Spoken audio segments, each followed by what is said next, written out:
লড়াইয়ের ওই ময়দানেতে যেতে তোমাকে হবে, প্রয়োজনে সব রক্তটুকু জমিনে ঢেলে দেবে।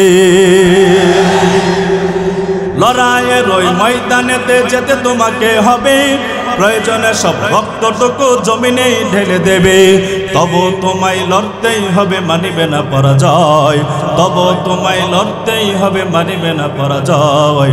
বিপ্লব মানে জীবন দেয়া বসে থাকা নয়, সে কোনো দিন আসবে না রে, করো যদি ভয়। ঠিক আসবে বিজয় রক্ত আর জীবনের বিনিময়, আসবে বিজয় রক্ত আর জীবনের বিনিময়।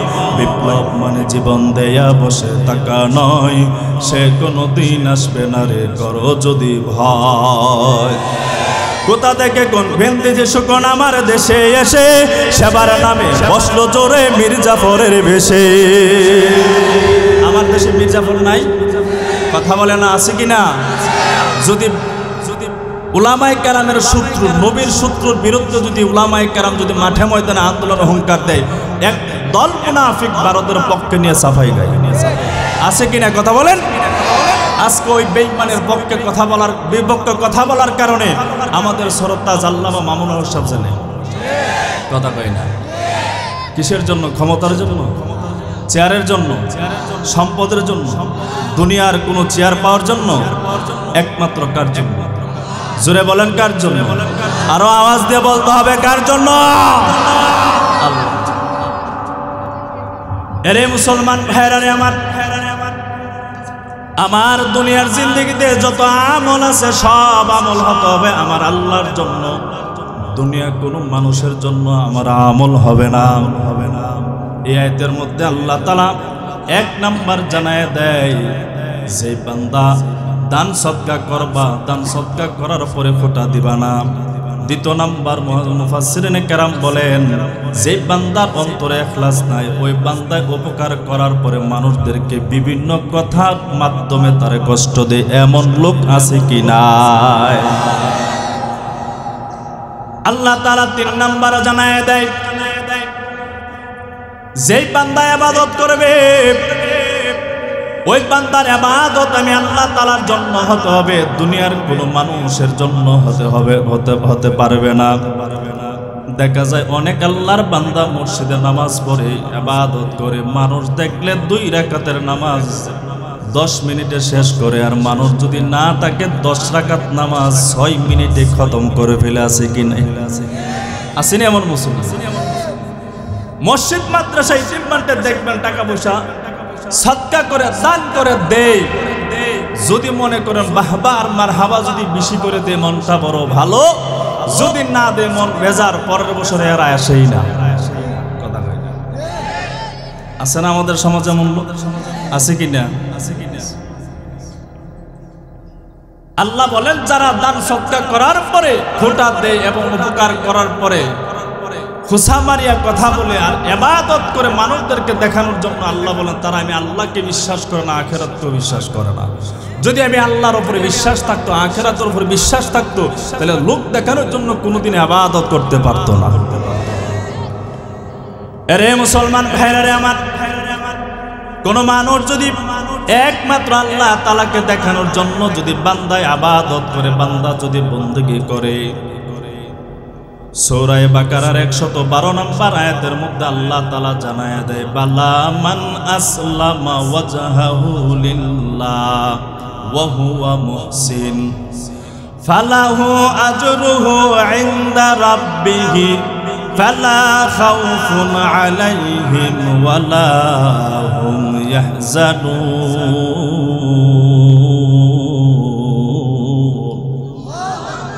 আল্লাহ বলেন, বালা হা মান আসলামা ওয়াজহাহু লিল্লাহ, যে বান্দা আত্মসমর্পণ করেছে একমাত্র কার জন্য? জোরে আওয়াজ দাও বলে, কার জন্য? ওয়া মুহসিন, এবং সৎকর্মশীল বটে। আল্লাহ বলেন, ফালাহু আজরুহু ইনদা রাব্বিহি, তার রবের নিকট তার জন্য প্রতিদান আছে 2টা। কয়টা? জোরে বলেন কয়টা? 1 নাম্বার হলো বান্দার দুনিয়ার জিন্দেগিতে ইন্তিকাল করার সময় কবরের জগতে কোনো ভয় নাই। হাসরের ময়দানে বান্দা চিন্তিত হবে না, টেনশন হবে না। আমি আল্লাহ তাআলা বিনা হিসেবে হাসরের ময়দানে তার জান্নাত দান করব। চিল্লে সুবহানাল্লাহ। এরে মুসলমান ভাইরা রে আমার, কোন বান্দা যদি ইখলাসের উপরে ইখলাসের নিয়ত নিয়ে যদি বান্দা যদি আমল করে, ওই আমলের মধ্যে আল্লাহ তাআলা বরকত বাড়ায় দেয়, বরকত বাড়ায় দেয়। বুখারী শরীফের হাদিস নাম্বার 6491 নাম্বার। নবীজির সাহাবী হযরত আব্দুল্লাহ ইবনে আব্বাস রাদিয়াল্লাহু তাআলা আনহুমা হতে বর্ণিত, তিনি বলেন আল্লাহর নবী বর্ণনা করেছেন ফিমা ইয়ারউই আন রাব্বিহি আজ্জা ওয়া জাল্লা ক্বাল। নবীজির সাহাবী হযরত আব্দুল্লাহ ইবনে আব্বাস রাদিয়াল্লাহু তাআলা আনহুমা হতে বর্ণিত, তিনি বলেন আল্লাহর নবী ইরশাদ করেছেন, আল্লাহ রাব্বুল আলামিন নবী আল্লাহ তাআলার মহামান্বিত বর্ণিত ঘোষণাগুলো সুন্দরভাবে বর্ণনা করে দিয়েছেন। ইন্নাল্লাহা কাতাবাল হাসানাতি ওয়াস সাইয়্যাত, সৎ কাজ এবং ভালো কাজের নিদর্শনগুলো সুন্দরভাবে বর্ণনা করে দিয়েছেন। সুম্মা বায়্যানা যালিকা, ওই বিষয়গুলো সুন্দরভাবে উপস্থাপনা করে বাতলে দিয়েছেন। এবার কোন বান্দা যদি ফামান হাব্বা বিহাসানাতিন, কোন বান্দা যদি নেক কাজ করার জন্য যদি নিয়াত করে, ফালাম ইয়ামালহা, কিন্তু বান্দা নেক কাজ করতে পারে নাই, নবী বলেন কাতাবাহাল্লাহু লাহু ইনদাহু হাসানাতান কামিলা, আল্লাহ তাআলা ওই বান্দার আমল নামায় একটা নেক সুন্দর করে লিখে দিবেন। কোন বান্দা যদি নেক কাজের করার নিয়ত করে, তাহলে আল্লাহ তাআলা ওই বান্দার আমল নামায় একটা নেক দান করবেন।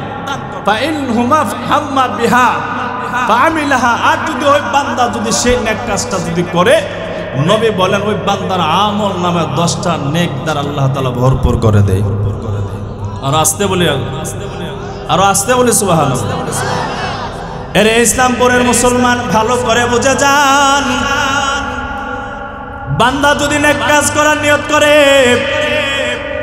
বান্দা নেক কাজ করতে পারে নাই, এরপর আল্লাহ তাআলা একটা নেক বান্দার আমল নামায় দান করবে।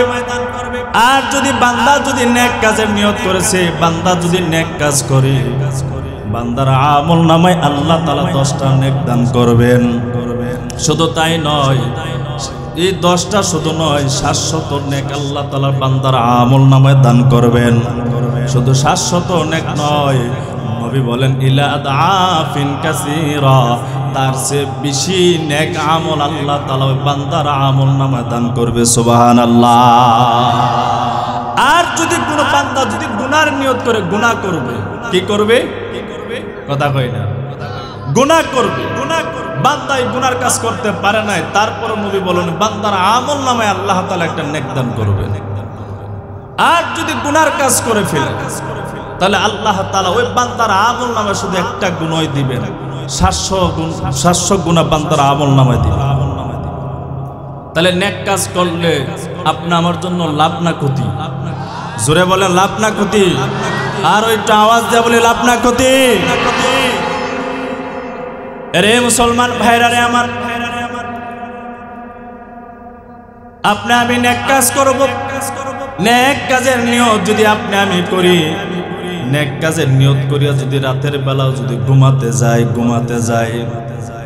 রাতের বেলা যদি আপনি আমি ঘুমাতে যাই, বালিশের সাথে মাথাটা লাগাইলাম, লাগানোর পরে নিয়ত করলাম শেষ রাতে উঠিয়া তাহাজ্জুদের নামাজ পড়ব, কিন্তু আপনার চোখের মধ্যে বাবা লাগাত হু আইনা হু, দুই চোখের মধ্যে প্রবল বেগে ঘুম চলে আসলো, আপনি তাহাজ্জুদের নামাজ পড়তে পারে নাই।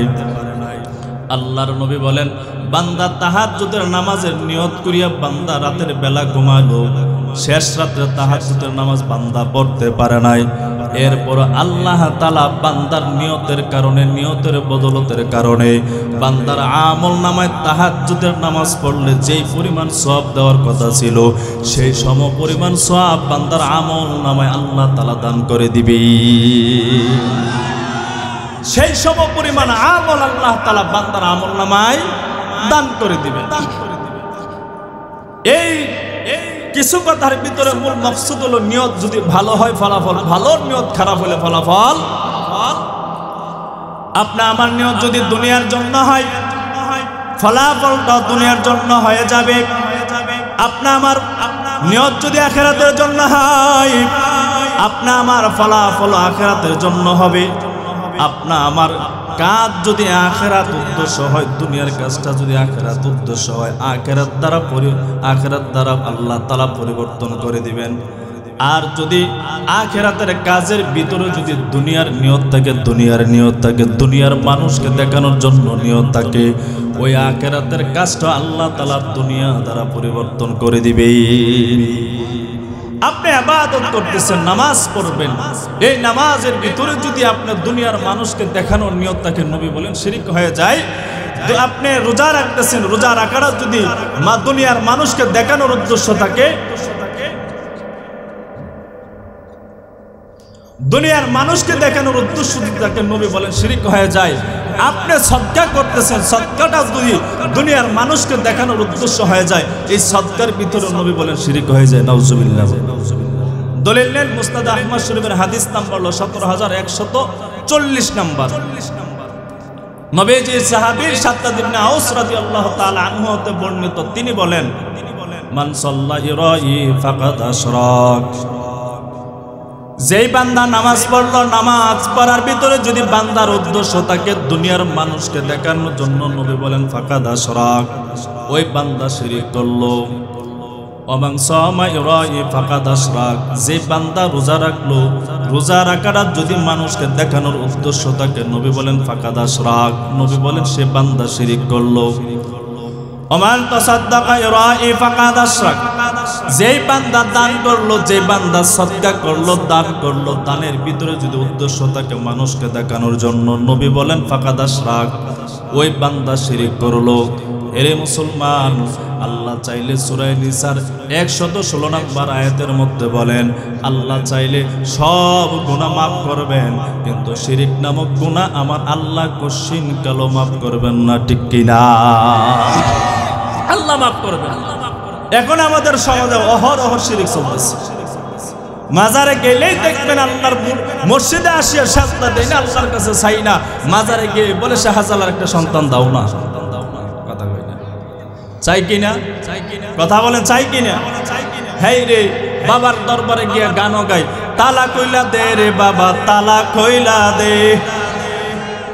যুবকরা আসুনি, তোমরা আসো? যুবকরা হাত ওঠাওছেন দেখি, যুবক কতগুলো আছে? ইয়া পুরা মাঠে যুবক, হাত নাও, আল্লাহ দিনের জন্য কবুল দিনের জন্য।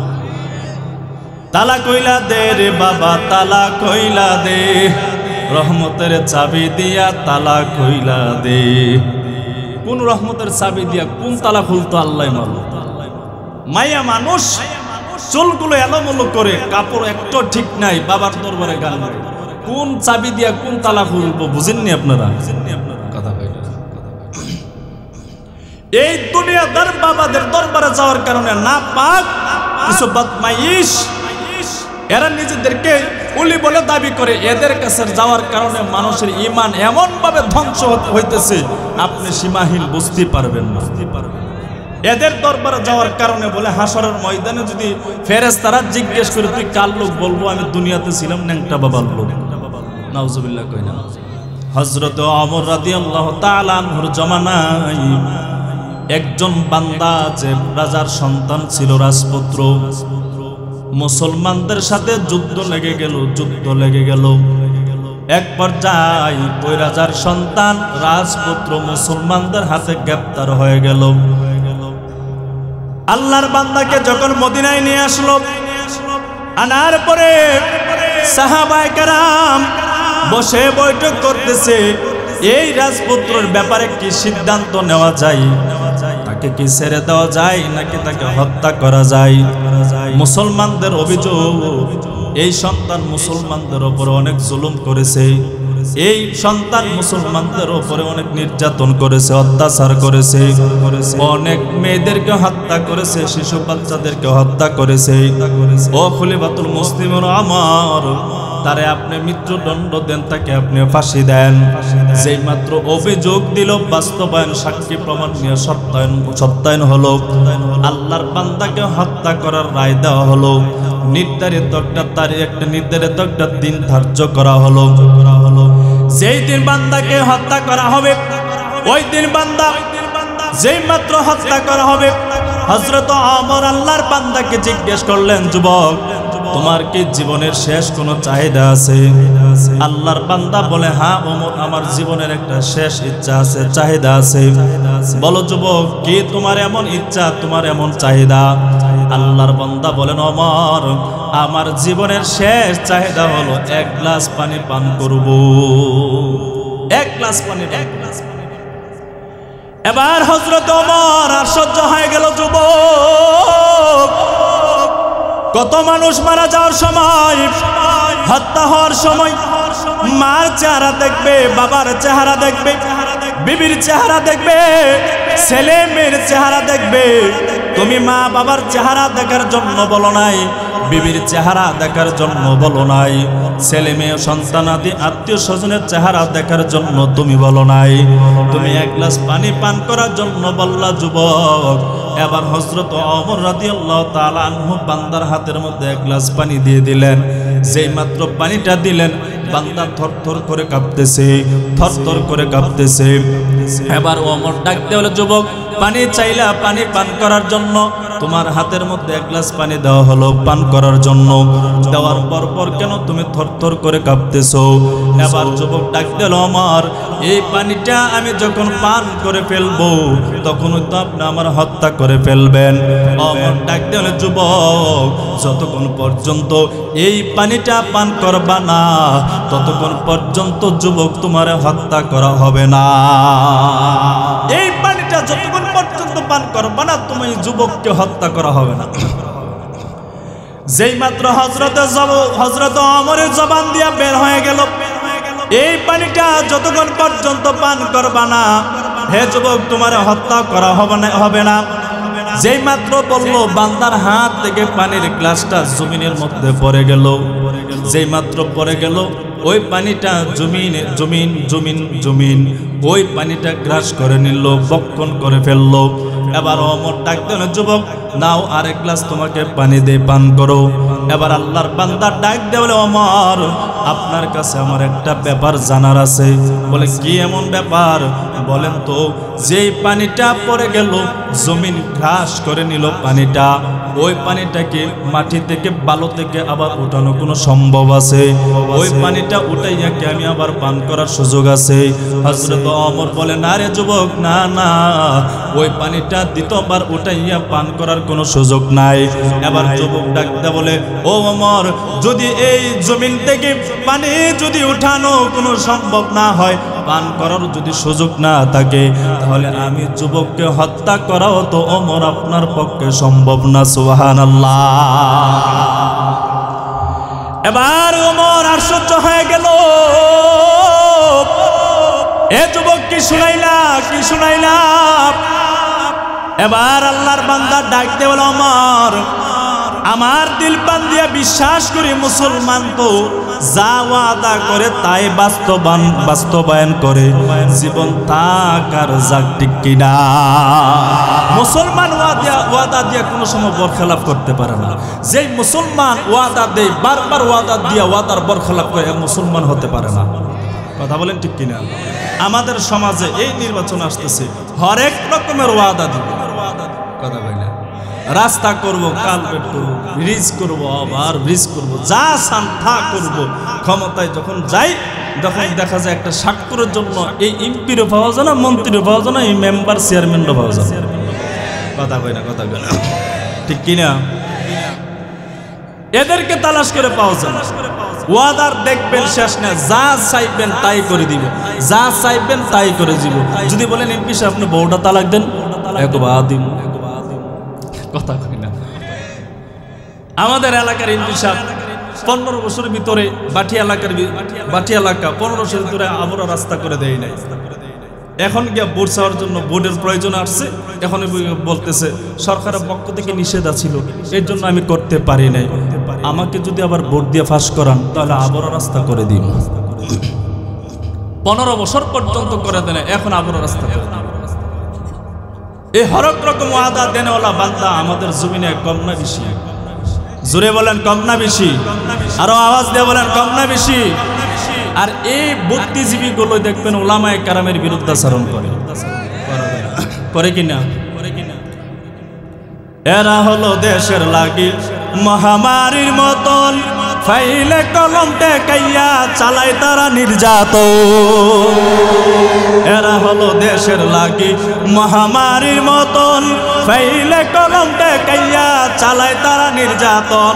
সুদের টাকায় ওদের ভরি, ঘুষের টাকায় ওদের ভরি, করে যে টানটা ওরা শিক্ষিত শয়তান, ওরা শিক্ষিত শয়তান, ওরা শিক্ষিত শয়তান, ওরা কথা কয় না, ওরা কি শয়তান? আরো জোরে বলেন। এক শিক্ষিত শয়তান, একজন ম্যাডামের কারণে যুব সমাজ নষ্ট হইল, তার নাম হলো পরিমণি। কথা কয় না? দেখছেন না বছরে কয়টা বিয়ে করে? বিয়ের আগে সন্তান নিয়ে আসে, বিয়ের আগে সন্তান নিয়ে আসে। বাংলাদেশের কোন সাংবাদিক তাদের প্রশ্ন করে না বিয়ে হইল কাবিননামা কই? আর শরীয়ত সম্মত বিয়ে করে বউকে নিয়ে রিসিটে যাওয়ার কারণে কাবিননামা খুঁজে। কথা কই না? এই কাবিননামা না দেখানোর কারণে আজকে আল্লামা মামুনুল সাহেবকে ধর্ষণের মামলাতে জেলখানায় বন্দী। কথা কই না কেরে? এরাই আমাদেরকে শিক্ষা দীক্ষা কিভাবে চালাতে হবে না হবে আমাদেরকে বুঝাই। এখন তো স্কুল কলেজের মধ্যে উঠো ফাঁস, লেখাপড়ার দরকার নেই, প্যাক প্যাক শিখাই, প্যাক প্যাক। কথা কই না? ব্যাংক কিভাবে হবে, ঘোড়া কিভাবে হবে, বানর কিভাবে হবে, এগুলো আমাদের শিখায়। আর এই স্কুল কলেজগুলোতে দেখবেন বলে লেখাপড়ার নাম গন্ধ নাই, শুধু প্রেম আর প্রীতি নিয়ে আছে। কথা কই না কেরে? শিক্ষাঙ্গনের দিকে বাইরে দেখো না চোখ মিলিয়া, ছাত্ররা সবাই সারিয়া আছে শুধু প্রেম লইয়া। শিক্ষাঙ্গনের দিকে বাইরে দেখো না চোখ মিলিয়া, ছাত্রীরা সবাই সারিয়া আছে শুধু প্রেম লইয়া। অস্ত্র সে তো সঙ্গের সাথী, অস্ত্র সে তো সঙ্গের সাথী, হইতে মস্তান ওরা শিক্ষিত শয়তান, ওরা শিক্ষিত শয়তান, ওরা ওরা শিক্ষিত শয়তান। এখন ওমরকে প্রশ্ন করতেছেন, ওমর আমি তো জানি, আমি তো মুসলমান না, আমি জানি মুসলমানেরা ওয়াদা করলে ওয়াদার বরখলাফ করতে পারে না। ওমর রাদিয়াল্লাহু তাআলা আনহুকে বলেন, যুবক বুঝলাম না ঘটনাটা কি, আসল তোমার উদ্দেশ্যটা কি বল। এবার আল্লাহর বান্দা যুবক ডাক দেওয়াল, ওমর যেই মাত্র আপনি আমাকে গ্রেফতার করে আনলেন, রায় দিয়ে দিলেন আপনি আমাকে হত্যা করে ফেলবেন। মুসলমানদের ওপরে আমি অনেক জুলুম করেছি, অনেক অন্যায় করেছি, অত্যাচার করেছি, কিন্তু আমার মনের মধ্যে বড় আশা, যখন আমার গ্রেফতার করে আনলো মুসলমানদের আচার আচরণ দেখার পর আমি মুসলমান হব। আমার মনের মধ্যে বারবার আল্লাহ তাআলা বারবার আমার মনের মধ্যে পয়দা করে দিতেছেন, মুসলমানদের এত সুন্দর আদর্শ, এত সুন্দর চরিত্র, এত সুন্দর আচার আচরণ, আমি যেন বারবার মুহাম্মদের কালেমা পড়ে পড়ে মুসলমান হয়ে যাই। কিন্তু আমি যদি তখন মুসলমান যদি হয়ে যাই, এই মুসলমান ভাই, মুসলমান বোন, তারা বলবে আমি মৃত্যুর হাত থেকে বাঁচার জন্য কালেমা পড়ে মুসলমান হয়েছি। জল্লাদের হাত থেকে বাঁচার জন্য কালেমা পড়ে মুসলমান হয়েছি, ওমরের হাত থেকে বাঁচার জন্য কালেমা পড়ে মুসলমান হয়েছি। আমি তো মুসলমান হব একমাত্র আল্লাহ তাআলার জন্য, দুনিয়ার কোনো মানুষকে দেখানোর জন্য মুসলমান হব না। কি করা যায়? আপনি তো রায় দিয়ে দিলেন, নির্ধারিত দিনও তো ধার্য করে নিলেন, আমাকে হত্যা করে ফেলবেন। সারা রাত ঘুম নাই, চিন্তা করতেছি কোনোভাবে কোনো একটা উসিলা নিয়ে পাই, যে উসিলার জের ধরে আমি আপনার হাত থেকে নিয়ে বাঁচতে পারি, তো এরপর কালেমা পড়ে মুসলমান হতে পারি। যে মাত্র বললেন, যুবক তোমার কোন প্রয়োজন আছে কিনা? আমি বললাম হ্যাঁ আছে। আপনি বললেন কি? আমি বললাম 1 গ্লাস পানি পান করব। চাওয়া মাত্র আপনি আমাকে দিলেন। নিজের ইচ্ছায় থরথর করে গ্লাসটা আমি নাড়াচাড়া করতেছি। আপনি প্রশ্ন করলেন যুবক পানি পান করার জন্য, বললাম পানি দিলাম, থরথর করে কেন কাঁপতেছো? আমি বললাম পানি যদি পান করে ফেলি এখন তো আপনি আমাকে হত্যা করে ফেলবেন। আপনি শর্ত লাগায় বললেন যুবক যতক্ষণ পর্যন্ত এই পানিটা পান করবা না যুবক ততক্ষণ পর্যন্ত তোমার হত্যা করা হবে না। আমি তখন ইচ্ছাকৃত ভাবে আমার হাতের গ্লাসের পানিটা জমিনের উপরে ফেলে দেয়। আমি জানি এই পানিটা জমিন থেকে উঠানো আর সম্ভব না, আমাকে আর হত্যা করা সম্ভব হবে না। এই মুহূর্তে যুবক আল্লাহর বান্দাকে ডাক দেওয়াল ওমরে, ওমর রাদিয়াল্লাহু তাআলা আনহু ডাক দেওয়াল যুবক এই পানি তো উঠানো সম্ভব না, তোমার হত্যা করা সম্ভব না, যাও যুবক তোমাকে মাফ করে দিলাম। এবার যুবক ডাক দেওয়াল ওমর আপনার ডান হাতটা বাড়ায়া দেন, ডান হাতটা বাড়ায়া দেন। এবার ওমর ডাক দেওয়াল কেন যুবক ডান হাতটা বাড়ায় দেব? যে মাত্র যুবক বলল ওমর রাদিয়াল্লাহু তাআলা আনহু ডান হাতটা বাড়ায় দিলেন। ডান হাতের উপর হাতটা রাখিয়া যুবক বলে ওমর আর দেরি করবেন না, দেরি করবেন না, এখনই আপনি আমার কালেমা পড়াইয়া পড়াইয়া মুসলমান বানায়া দেন। দেখছেন না অবস্থা? আর আপনি আমার অবস্থা না, আপনি আমি মা বাবার খাবার দাবার খাওয়াবো, সমাজের চাপে খাওয়াই। আপনি আমি নামাজ পড়ি না, বুড়া বয়সে সমাজের লোক অন্যান্য মুসল্লিরা লজ্জা দিবে এই জন্য মসজিদে নামাজ পড়ি। এমন মুসল্লি আসেনি? কথা বলেন আসেনি? আপনার নিয়ত যদি এখানে থাকে যে উলামায়ে কেরামের জবান থেকে কোরআন হাদিসের বয়ান শ্রবণ করে আমল করব বাবা, তাহলে আপনার এক একটা কদমে এক একটা নেক আল্লাহ তাআলা দান করবে। আর যদি নিয়ত থাকে শরীয়তপুরে হুজুর আসছে, ইউটিউবে কত দেখলাম ভাইরাল হুজুর, কত বয়ান শুনলাম, হুজুরের চেহারার দিকে আসি দেখি কি বয়ান করে। যদি এই নিয়ত থাকে, আমলের নিয়তে যদি না আসেন বাবা কষ্ট করবেন, এই কষ্টের কোনো প্রতিদান আল্লাহর দরবারে আপনি পাবেন না। এরে মুসলমান ভাইরা রে আমার, আল্লাহর নবী সরকারে দো আলম রাহমাতুল লিল আলামিন, বুখারী শরীফের হাদিস নাম্বার 6543 নাম্বার, হযরত আবু হুরায়রা রাদিয়াল্লাহু তাআলা আনহু হতে বর্ণিত, তিনি বলেন ইন্নাল্লাহা লা ইয়ানজুরু ইলা সুআরিকুম ওয়া আমওয়ালিকুম ওয়ালাকিন ইয়ানজুরু ইলা কুলুবিকুম ওয়া আমালিকুম। নবীজির সাহাবী হযরতে আবু হুরায়রা রাদিয়াল্লাহু তাআলা আনহু বর্ণনা করেন, তিনি বলেন আল্লাহর নবী ইরশাদ করেছেন আল্লাহ তাআলা মানুষের আকার আকৃতি লেবাসের দিকে সম্পদের দিকে আল্লাহ তাআলা তাকান না, আল্লাহ তাআলা তাকান মানুষের কলব এবং আমলের দিকে। সুবহানাল্লাহ। আল্লাহ তাআলা মানুষের আকার আকৃতির দিকে তাকান না, ধন সম্পদের দিকে তাকান না, আল্লাহ তাআলা একমাত্র তাকান আপনা আমার কলবের দিকে। এই জন্যই তো কুরবানির মৌসুম যখন আসে, আপনা আমি যখন কুরবানি দেই, সূরা হজ 37 নম্বর আয়াতে আল্লাহ তাআলা বলেন বান্দা তোমার যেই কুরবানির পশু দিতেছো এই কুরবানির পশু থেকে আমি আল্লাহ গোশত চাই না, রক্ত চাই না, হাড় মাংস আমি আল্লাহ তাআলা চাই না, একমাত্র চাই বান্দা তোমার তাকওয়া মানে তোমার নিয়ত, পরিশুদ্ধ নিয়তটা চাই। পরিশুদ্ধ নিয়ত আপনি আমার কাছ থেকে আল্লাহ তাআলা চাই। এই জন্য বেশি আমল আমি বলবো না, অল্প আমল যদি করেন আখলিস দীনাকা ইয়াকফিকাল আমালুল কালিল, অল্প আমল যদি আপনি করেন, এই অল্প আমলটা যদি আল্লাহর দরবারে কবুল হয়ে যায়, হাশরের ময়দানে নাজাত দিয়ে দিবেন তিনি কে? জোরে বলে তিনি কে? আল্লাহ তাআলা অল্প আমলের বিনিময়ে আল্লাহ তাআলা হাশরের ময়দানে আপনি আমাকে নাজাত দিয়ে দিবেন। এক আল্লাহর বান্দা মরুভূমির প্রান্তরে হাঁটতেছে, তাকায় দেখে একটা কূপের সামনে একটা কুকুর জিহ্বা বের করে থরথর করে জমিনের উপরে নাচতেছে।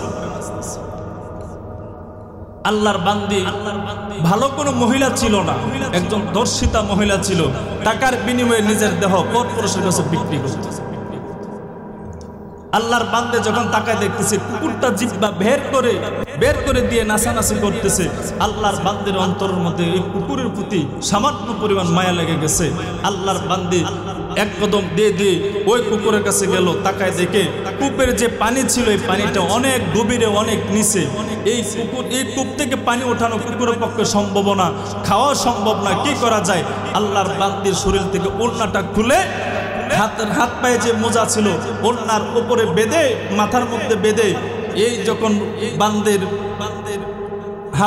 হাত পায়ের মোজাটা ছিল, মোজাটা যখন কূপের মধ্যে দিল সামান্য পরিমাণ ওই মোজার মধ্যে লেগে যে পানিটা আসলো, এই পানিটা আল্লাহর বান্দের দুই হাত দিয়ে চিপ করে হাতের তালু দুই তালুর মধ্যে সামান্য পরিমাণ পানি নিয়ে কুকুর জবানে যখন দিলেন, গায়েব থেকে আওয়াজ আসলো, বান্দে আমার এই সামান্য আমলের বিনিময়ে আমি আল্লাহ তোমার মাফ করে দিলাম।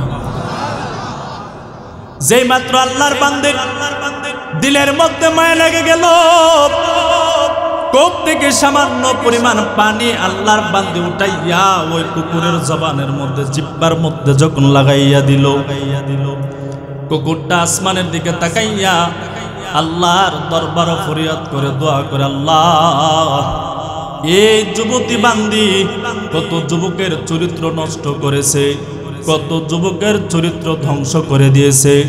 আল্লাহ আমি নির্দিষ্ট একটা পানি কুকুর আমাকে সহযোগিতা করেছে, কূপ থেকে পানি উঠাইয়া পান করা আমার পক্ষে সম্ভব না। আল্লাহ এই আমলের উসিলা করে বান্দির তামাম জীবনের গুনাহ খাতাগুলো আপনি মাফ করে দেন। কুকুরের দোয়াটা আমার মালিক কবুল করে নিয়েছে। গায়েব থেকে আওয়াজ হইরে, বান্দি আমার সারাটা জীবন সীমা লঙ্ঘন করেছো, আমি আল্লাহকে চিনো নাই, আমি আল্লাহকে মানার জন্য চেষ্টা সাধনা করো নাই। বান্দি আমার সামান্য পরিমাণ একটা কুকুরকে সামান্য একটু পানি পান করানোর উসিলা করে আমি আল্লাহ তাআলা পেছনের সব গুনাহগুলো মাফ করে দিলাম। হাসরের ময়দানে আল্লাহর বান্দা ৯৯টা নেকি নিয়া মালিকের দরবারে দাঁড়ায় যাবে, মনের মধ্যে বড় আশা ৯৯টা নেকি আমার আছে, আল্লাহ তাআলা আমাকে জান্নাত দান করবে। আল্লাহ তাআলা ডাকতে বলে, বান্দা আমার ১০০ নেকি না হওয়ার পর্যন্ত তোমার জান্নাত দেওয়া হবে না। ৯৯টা নেকি আছে, একটা নেকি না হলে তোমার জান্নাত দেওয়া হবে না। যাও বান্দা যাও, একটা নেকি নি কারো কাছ থেকে তুমি আনতে পারো, যাও।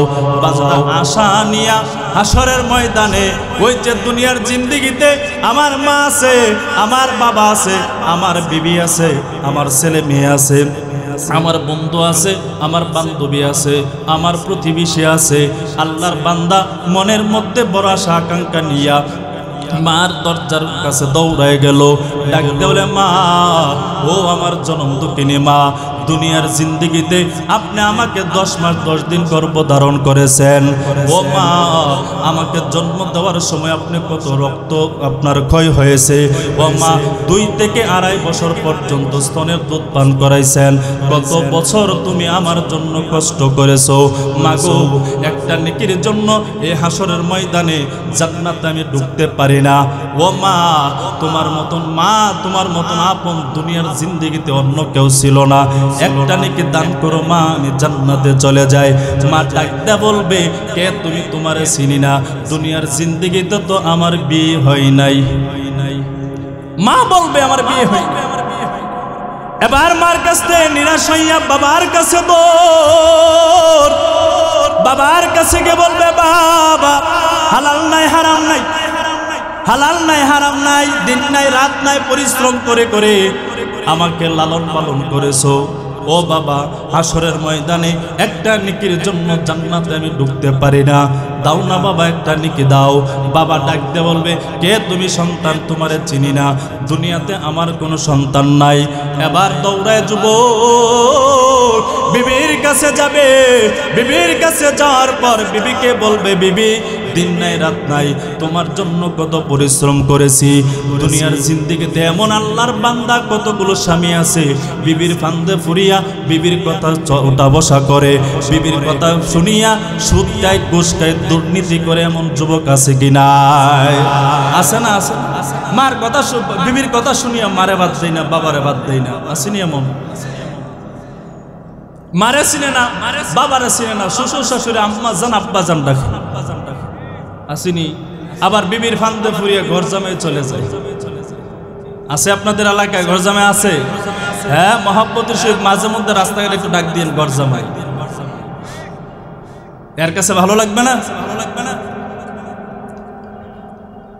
এবার আল্লাহর বান্দা ডাক দিয়ে বলে, বাবা দাও। বাবা বলে, কে তুমি? চিনি না, দুনিয়ার জিন্দেগিতে আমার কোনো সন্তান ছিল না, দুনিয়াতে আমার কোনো স্বামী ছিল না, বিবির কাছেও নেকি পাই নাই, ছেলের কাছে যাবে, এবার মেয়ের কাছে যাবে, তারাও তারে বিদায় করে দিবে, বন্ধুর কাছে যাবে, বন্ধু দুনিয়ার জিন্দেগিতে তোমার জন্য কত অন্যায় করেছি, অপরাধ করেছি, সামান্য পরিমাণ টাকার জন্য তোমার কথায় অপর মানুষকে হত্যাও করেছি, অপর মানুষের উপরে জুলুম করেছি, অন্যায় করেছি। ও বন্ধু, একটা নেকির জন্য জান্নাতে ঢুকতে পারতেছি না, একটা নেকি দাও। বন্ধু ডাকতে বলবে, দুনিয়ার জিন্দেগিতে আমার কোনো বন্ধু ছিল না, দুনিয়ার জিন্দেগিতে আমার কোনো বন্ধু ছিল না। এবার বান্দা মার থেকে নিরাশ হয়ে যাবে, বাবার থেকে নিরাশ, বিবি থেকে নিরাশ হয়ে যাবে, ছেলে মেয়ের কাছ থেকে নিরাশ হয়ে যাবে, বন্ধুর কাছ থেকে নিরাশ হয়ে যাবে, প্রতিবেশীর কাছ থেকে আল্লাহর বান্দা নিরাশ হয়ে যাবে। এবার আল্লাহর বান্দার চিন্তায় মগ্ন থাকবে, কি করা যায় হাসরের ময়দানে, কেউ তো আমার সহযোগিতা করে না। বান্দা হাঁটতেছে, তাকায় দেখে একজন আল্লাহর বান্দা ওই রাস্তার কোণার মধ্যে বসে আছে। বান্দা যখন যায়, ওই বান্দাটা ডাক দেওলে, কিরে যুবক ভাই, তোমার এত চিন্তিত লাগে, কি হয়েছে? বলে, ভাই মনের দুঃখ তোমার কাছে শেয়ার করে কি লাভ হবে? আল্লাহর বান্দা বলে, কি হয়েছে বলো? বলে, হাসরের ময়দানে আল্লাহ তাআলা 99টা নেকি থাকার পরও একটা নেকির কারণে আল্লাহ তাআলা আমার জান্নাত দেয় নাই, একটা নেকির কারণে আল্লাহ তাআলা আমার জান্নাত দেয় নাই। ওই বান্দা চিন্তায় পড়ে গেল, হাই রে, 99টা নেকি হওয়ার পরও জান্নাত পাই না, একটা নেকি মাত্র আমার আছে, 99টা তো নেকি নাই, তাহলে আমার তো আরো বেশি জান্নাতে যাওয়ার কোনো সুযোগ নাই, কি করা যায়? এবার ওই যুবক বান্দা ডাক দিলে, কি ব্যাপার? প্রশ্ন করলা, তুমি চিন্তায় আছি, তুমি তো এখন দেখা যায় বড় চিন্তায়। এবার ওই বান্দা ডাক দিল, যুবক, 99টা নেকি পাওয়ার পরও আল্লাহর তৈরি জান্নাতে ঢুকতে পারো না, আমার মাত্র একটা নেকি, ওই নেকি দিয়ে কিভাবে আমি জান্নাতে ঢুকবো? রে বান্দা, একটা নেকি আমার আছে, আমি তো এমন জাহান্নামী, এই বাবু জাহান্নামী, সে বাবু জাহান্নামী, নাও তোমার একটা নেকি আমি দিয়ে দিলাম। আল্লাহর বান্দা হাসরের ময়দানে ওই বান্দাকে একটা নেকি দিয়ে দেবে। এবার বান্দা বড় খুশি, 99টা নেকি পাইলাম, একটা নেকির কাছের জন্য সবার কাছে গেলাম, কেউ আমার দেই নাই, এখন একটা নেকি পাইলাম, 100 নেকি আমার পরিপূর্ণ হয়ে গেল। মালিকের দরবারে দাঁড়াইয়া বলে, আল্লাহ 100 নেকি আমার পূর্ণ হয়ে গেছে, জান্নাত দেন। আল্লাহ মুস্কি হাসি দিয়া বলবেন, যুবক, হাসরের ময়দানে কেউ তো কাউরে সহযোগিতা করবে না, কোন বান্দা তোমার একটা নেকি দ্বারা একটা নেকি দান করলো, তোমার জান্নাত দেব আমি, আল্লাহর ওয়াদা। তবে যেই বান্দা একটা নেকি দিয়া তোমার সহযোগিতা করেছে, ওই বান্দাকে তুমি নিয়ে আসো। ওই বান্দাকে নিয়ে আসবে। বান্দাকে আল্লাহ প্রশ্ন করে, বান্দা তুমি এই বান্দা হাসরের ময়দানে একটা নেকি কেন দান করলা? আপনারা বলেন তো, এই বান্দা কেন দান করছে? আল্লাহ জানেন কি জানেন না? কথা কয় না, জানেন কি জানেন নাই? এবার বান্দা উত্তর দিবে, আল্লাহ 99টা নেকির পাইয়াও একটা নেকির শটের কারণে জান্নাতে যেতে পারে না, আর আমার মাত্র একটা নেকি, 99টা নাই, আমি কিভাবে যাব? এই বান্দার প্রতি আমার বড় মায়া লাগছে, বড় দয়া লাগছে, এই জন্য একটা নেকি দিলাম। আমার এই ভাই জান্নাতে যাক, শান্তিতে থাকুক, আমি জাহান্নামীকে কষ্ট করলো, আমার ভাইটা যেন জান্নাতে গিয়ে সুখে শান্তিতে থাকতে পারে। এই কথা যখন আল্লাহর সামনে বলল, আল্লাহ বলেন, বান্দা যাও, এই উসিলার কারণে হাসরের ময়দানে সহযোগিতা করছো, এই উসিলার কারণে এর সাথে তোমারও জান্নাত দিয়ে দিলাম। বেশি আমল নাকি অল্প সাধারণ আমল করছে, কিন্তু এই আমলটা করছে পুরি শুদ্ধ নিয়ত, ভালো নিয়ত নিয়ে।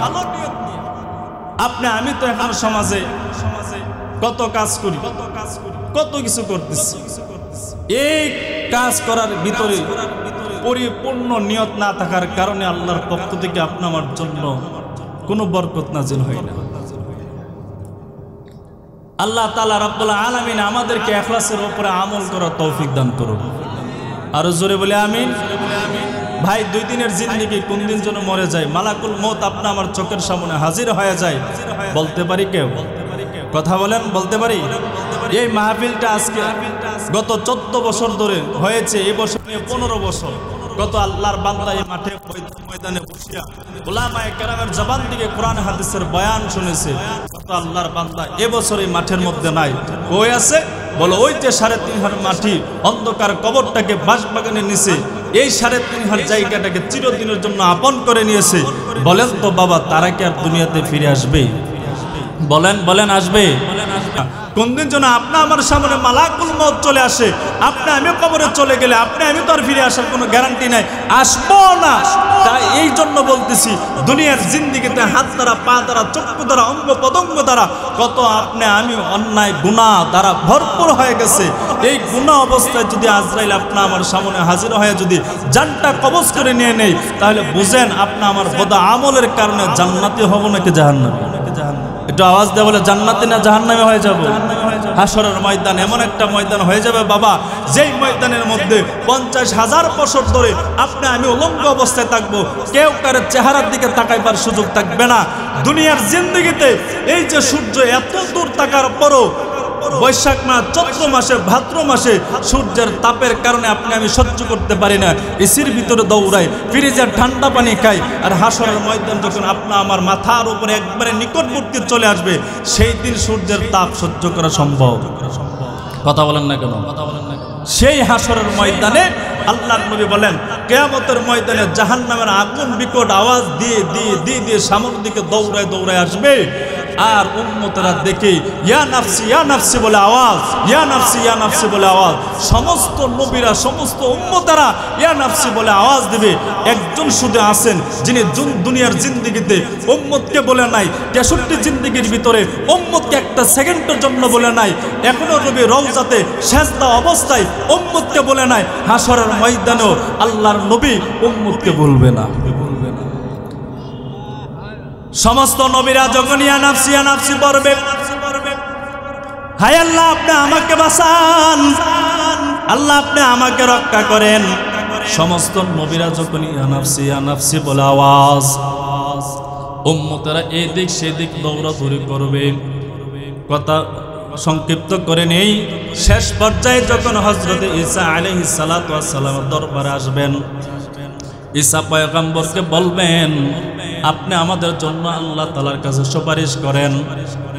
50 বছর ধরে ধরে কষ্টের মধ্যে পড়ে আছে, আল্লাহ তাআলা যেন হিসাবের কাজ কমপ্লিট করে যারা জান্নাতে দিয়ে দেখ, যারা জাহান্নামে দিয়ে দেখ। এবার ঈসা পয়গম্বর বলবে, উম্মতরা আমি পারবো না। বলে কার কাছে যাব? বলে একজন মানুষ আছে, যে মানুষটাকে হাশরের ময়দানে আল্লাহ তাআলা এত সম্মান দান করবে, এত সম্মান দান করবে। যাও উম্মতেরা যাও, সেই পয়গম্বরের নাম হলো মুহাম্মদ সাল্লাল্লাহু আলাইহি ওয়াসাল্লাম। সব উম্মতেরা দৌড়াইয়া নবীর কাছে আসবেন, ও পয়গম্বর আপনি আমাদের জন্য আল্লাহ তাআলার কাছে সুপারিশ করেন। নবীজি তাকায় দেখবেন জাহান্নামের আগুন বিকট আওয়াজ দিয়ে দিয়ে সামনের দিকে দৌড়ায় আসবে। নবীজি সেজদায় পড়ে যাবে, ইয়া উম্মতি বলে আওয়াজ দিবে, ইয়া উম্মতি বলে আওয়াজ, ইয়া উম্মতি বলে আওয়াজ দিবে। আল্লাহ আমার উম্মতকে বাঁচান, আমার উম্মতকে হেফাজত করেন। আল্লাহ তাআলা ডাক দিয়ে বলবেন, পয়গম্বর আপনি টেনশন করবেন না। এই কথা বলে সান্ত্বনা দেওয়ার পর 70,000 ফেরেশতাকে আদেশ দিয়ে বলবেন, 70,000 ফেরেশতা 70,000 সেগল নিয়া জাহান্নামের কোমরে বাঁধিয়া জোরে জোরে টান দাও। 70,000 ফেরেশতা 70,000 সেগল নিয়া জাহান্নামের কোমরে বাঁধিয়া পেছনে জোরে জোরে টান। একটা চুল পরিমাণ জায়গাও 70,000 ফেরেশতাও জাহান্নামকে পেছনে দিকে নিতে পারবে না। নবী সেজদায় পড়িয়া ইয়া উম্মতি বলে কান্নার আওয়াজ দিবে। আল্লাহ বলবেন, নবী আমার দুনিয়ার জিন্দেগিতে কত কষ্টের পর কষ্ট করেছেন, নবী হাশরের ময়দানে কষ্ট দেওয়ার দিন নয়। ও নবী মাথা উঠান। নবী যখন মাথা উঠাবেন, সামান্য পরিমাণ পানি নবীর যে ডান হাতের মধ্যে দিয়ে বলবেন, পয়গম্বর পানিটা জাহান্নামের উপরে আপনি ছিটাইয়া দেন। যেই মাত্র পানিটা নবী জাহান্নামের উপরে ছিটাইয়া দিবে, ছিটাই দেওয়ার পর জাহান্নামের আগুন পেছনের দিকে যেতে বাধ্য হয়ে যাবে।